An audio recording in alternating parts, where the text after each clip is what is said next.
इस्तेमाल कर रही हूँ। Hello everyone, welcome back to my channel. मैं हूँ अमृता और आप लोग हैं मेरे प्यारे प्यारे फ्रेंड्स। और आज तो जो है बस मैं भी नहा वहा के हुई तैयार। कैसी लग रही हूँ आप बताइएगा। वैसे मैं हमेशा ऐसे ही लगती हूँ, आप लोग भी कहते हो मैं हमेशा एक जैसी तो दिखती है, तो भाई मैं क्या बताऊँ, मेरा चेहरा तो बदल नहीं सकता और जो स्टाइल है वो यही है, इसीलिए शायद मेरे चैनल का नाम ही है लाइफ स्टाइल। तो फिलहाल और आप बताइए आपको मेरे ब्लॉग कैसे लग रहे हैं। अगर अच्छे लग रहे हो तो प्लीज़ लाइक दे दिया करिए और जो देखना है ना पूरा पूरा देखिए। और बाकी आपकी लोग की मर्ज़ी। ही चलते हैं हम अपने रोज़ वाले जो काम है वो करने। बच्चे स्कूल जा चुके हैं और जो है देखते हैं क्या बनाते हैं। और आज मेरा मन है मसूर की दाल बनाने का और आज मंगलवार है और कहते हैं कि मंगलवार के दिन मसूर की दाल ज़रूर खानी चाहिए। वैसे खाना क्या चाहिए, सब हर दिन सब चीज़ खाना चाहिए, कोई दिन किसी का फिक्स नहीं है, लेकिन ऐसा कहा जाता है तो ठीक है, हम भी मानते हैं। तो जैसे सैटरडे को खिचड़ी खाना या उड़द की दाल खाना जो है लोग कहते ज़रूरी होता है। तो और बृहस्पति को चने की दाल खाना है, तो मंगल को मसूर की दाल खाना है। भाई मुझे लगता है ये सब चीज़ें से ना सिर्फ बनाई गई है ताकि आप अपनी अलग अलग वैरायटी अपने खाने में रख सकें।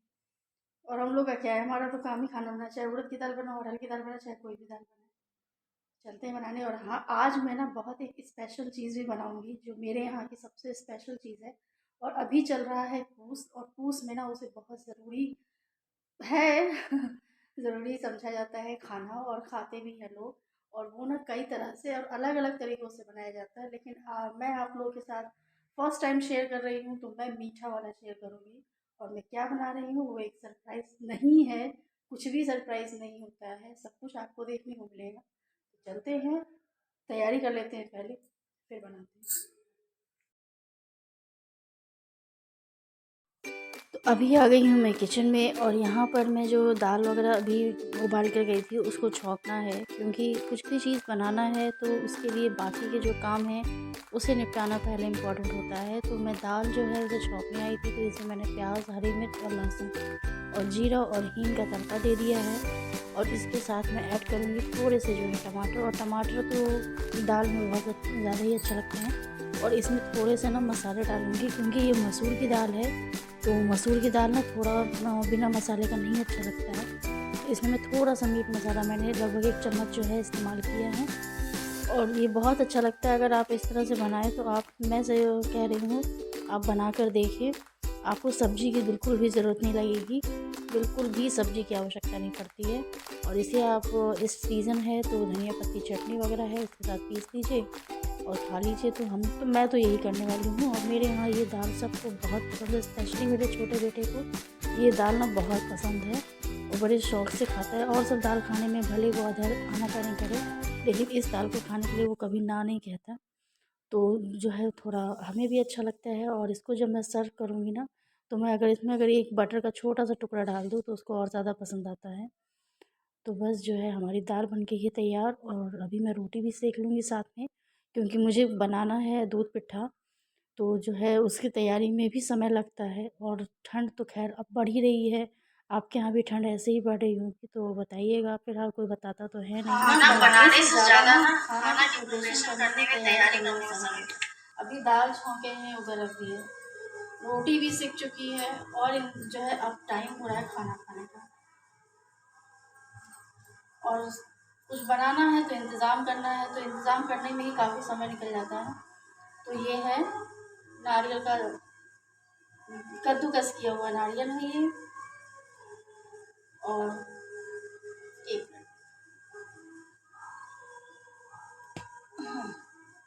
ये रही किशमिश, ये रहे बादाम, और इसमें ना जितना मन चाहे उतना ड्राई फ्रूट आपकी मर्ज़ी है जितना डालो। फिलहाल मेरे पास जो है सो यही है, तो मैं यही सब चीज़ें इस्तेमाल कर रही हूँ। आधी तैयारी अभी करूँगी और आधी तैयारी ना बाद में। क्या करें भाई, करने वाला एक आदमी हो और जो है कोई भी सामान हो, कोई भी चीज़ हो। खाना वगैरह सब बन चुका है, और बनने के बाद ना अब तैयारी करने में लगी हूँ। तो बस इसके लिए मैं खोआ को थोड़ा सा भून रही हूँ, और खोआ भी जो है ये मेरा खुद का बनाया खोआ नहीं है, मैंने मार्केट से लिया है। लेकिन खोआ बहुत ही अच्छा है, बहुत ही हो जैसा होना चाहिए ना, बिल्कुल जो है घी निकल रहा था, तो वो बहुत अच्छा लग रहा था। तो मुझे लगा कि इसमें कोई मिलावट नहीं है। और ये खोआ जो है बहुत ही, इसको हल्का-सा सुनहरा भूनेंगे, सुनहरा हल्का-सा, क्योंकि थोड़ा होता है ना कि बाहर का खोआ रहता है, थोड़ा कच्चापन होता है, तो वो कच्चापन बस निकल जाएगा, कलर नहीं मुझे चेंज करना है। तो बस हल्का-हल्का सा ये जब सूखा जाए, सूखा-सूखा सा हो जाएगा ना, तो इसमें मैं बाकी के मसाले जो ड्राई फ्रूट है मेरे पास, अभी मेरे पास ये इतने ही हैं, आप चाहें तो ज़्यादा डाल सकते हैं। तो काजू थे नहीं तो मैंने बादाम डाल दिया है, किशमिश डाल दी है, और इसमें इलायची ज़रूर डालिए, इलायची का फ्लेवर ना बहुत अच्छा लगता है। और ये है कद्दूकस किया हुआ गरी, गरी कह लीजिए, नारियल कह लीजिए। तो जो है वही मैं इसमें डाल के इसको जो है, इसका स्टफिंग मैं तैयार कर ले रही हूँ। और मुझे लग रहा था कि जैसे बहुत जो है मेहनत लगेगी, लेकिन ऐसा नहीं है, बहुत अच्छे से तैयार हो गया। और ये थोड़ी-सी इलायची, मैंने कहा ना, इलायची का फ्लेवर बहुत ही ज़्यादा जो है अच्छा लगता है। और जो छिलका है ना, उसको मैं दूध में डाल दूँगी, तो जो है दोनों का इस्तेमाल हो जाएगा। और ये ना हमारे यहाँ पे बहुत ज़्यादा पसंद किया जाता है।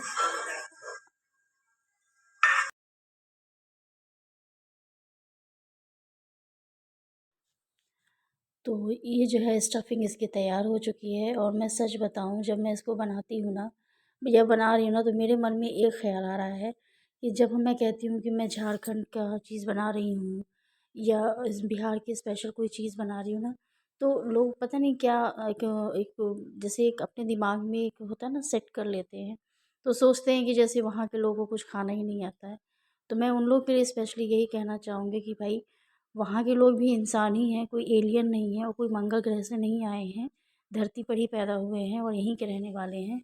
तो वो लोग भी खाना खाने और बनाने का हाल बहुत अच्छे से जानते हैं। और हम जो खाते हैं ना, हमें लगता है वही, लेकिन नहीं, दुनिया बहुत बड़ी है और खाने की चीज़ें ना इतनी वैरायटी है हमारे यहाँ ना, कि हर इंसान परफेक्ट वैरायटी पूरी नहीं बना सकता और ना ही उसे खा ही सकता है। तो बस यही मेरे ख़्याल आ रहा था, तो मैंने ये जो है मैंने आप लोगों के सामने वो अपना ख़्याल रखा। और यहाँ आटा गूँथने के लिए मैंने पानी गर्म किया था, जो कि बिल्कुल हाई फ्लेम पे, हाई मतलब होना चाहिए गर्म। और उसके बाद ही उसमें चावल का आटा डालें। और एक चीज़ मैं बता दूँ, अगर आप चावल का आटा लगा रहे हैं ना, तो आपको ये चेक करना पड़ेगा कि आपका चावल कैसा है। मेरे कहने का मतलब, अगर नया चावल होगा तो वो पानी कम सोखेगा, लेकिन पुराना चावल होगा तो वो पानी ज़्यादा सोखेगा। तो इसीलिए पानी अपने, जो आप नया चावल है, तो मैंने ये नया चावल है मेरा, तो मैंने 1 कटोरी चावल लिया था, तो मैंने 1 कटोरी से थोड़ा कम ही पानी रखा था, क्योंकि मुझे मालूम है कि ये पानी बिल्कुल नहीं सोखेगा। उसके बाद हाथ में मैंने घी लगा लिया है, और इसमें भी मैंने घी डाल लिया था, और डालने के बाद इसको मैंने अच्छे से जो है हाथ से ही मिला मिला के आटे गूँथ लिया है। और ये बहुत ही जो है डो जो है इसका बहुत ही अच्छा तैयार हुआ। बिल्कुल भी मेरा एक भी जो है, मेरी स्टफिंग फटी नहीं। इसको जो मैं स्टफ़ कर रही थी, तो मेरा एक भी नहीं फटा। तो यही इसकी पहचान है कि अगर आपका डो अच्छा लगा रहेगा तो आपका नहीं फटेगा, वो जो गोला बनेगा ना, बिल्कुल नहीं फटेगा। तो इधर मैं दूध उबलने के लिए रख दे रही हूँ, और इसमें भी दूध ना, देखने में लगता है कि दूध बहुत ज़्यादा लगेगा, लेकिन आप देख सकते हैं मैंने सिर्फ़ एक ही लोटा, यानी इस लोटे में लगभग आधा किलो दूध था। और आधा किलो दूध में मैंने 12 पट्ठा तैयार किया था, और वही जो है बड़े आराम से तैयार हो गए थे। और इधर मैं स्टफिंग कर रही हूँ। तो ऐसे ही इसके अंदर जो है मसाले को भरना है, और भरने के बाद जैसे गोल लोई बनाते हैं ना, बिल्कुल इस तरह का बना के उसके अंदर छोड़ देना है। बस एक उबाल आने तक, बहुत ज़्यादा इसको नहीं उबालना है। तो बस इतना ही इसमें काम है, कोई बहुत बड़ी चीज़ नहीं है। तो बस जो है, आप लोग भी बनाइए। और हमारे यहाँ ना पूस के दिनों में, स्पेशली जो पूस का दिन होता है ना, तो उसमें ये सब, और कहा जाता है कि पूस की रात बहुत ठंडी रात होती है, और होता भी है। इसी समय ठंड सबसे ज़्यादा पड़ती है, तो ये सब सारी चीज़ें ना, इन सब का जो रहता है कि गर्माहट देती है शरीर को, तो शायद इसलिए जो है ये सब खाना लोगों ने बनाया है कि हाँ, आप इस तरह से खाइए, तो शरीर को गर्माहट मिलेगी। और सच में बहुत ही ज़्यादा टेस्टी बनता है। तो ये तो मैंने बचपन में भी बहुत खाया है, बड़े होने पर भी बहुत खाया है। जब मैं अपने यहाँ जाती हूँ तो मैंने इसको एक आध बार ट्राई ज़रूर किया है, खाया पिया है मैंने। और पहले जितनी बार खाया है वो तो मुझे नहीं नहीं बता सकती, भाई बचपन की हर चीज़ तो किसी को याद नहीं रहती। लेकिन हाँ, जब बड़े हो जाते हैं तो याद रहती है, तो मैं कई बार खाती हूँ, क्योंकि मैं तो वहीं से बिलॉन्ग करती हूँ। और ठंड में हम लोग का जाना शादी के बाद बहुत ही कम हो पाता है, और शायद मेरे ख़्याल से मैं 1-2 बार ही गई होंगी ठंड में। वैसे गर्मियों में भले चले जाऊँ, तो इसलिए नहीं, लेकिन जब गई हूँ तो मैंने ये ज़रूर खाया है। और ये देखिए, मेरे जितने पिट्ठे थे ना, वो एकदम ऊपर आ चुके हैं, और इसकी यही पहचान है कि जब ये पक जाएगा ना, तो ये ऊपर की ओर आ जाता है अपने आप ही।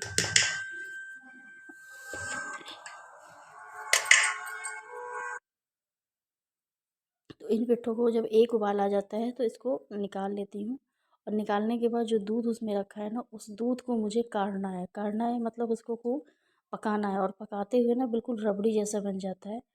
और इस दूध में आप जो, अगर आपके पास खोआ बच गया हो तो आप उसमें डाल दीजिए, या आपके पास थोड़ा सा पनीर रखा हो, या नहीं भी है तो कोई बात नहीं, दूध अपने आप ही गाढ़ा हो जाएगा, तो उसमें जो है अच्छा स्वाद आता है। तो दूध देखिए मेरा कितना था और कितना कम हो गया है। और मेरा बर्तन ना थोड़ा सा फैला हुआ बर्तन है, थोड़ा सा हल्का गाढ़ा सॉरी, गहरे तरी वाला बर्तन हो, गहरा शेप का हो तो ज़्यादा अच्छा होता है। तो अभी मैं लाने जा रही हूँ खोआ। थोड़ा सा खोआ मेरे पास बचा हुआ था, तो मैं वही खोआ लाने जा रही हूँ।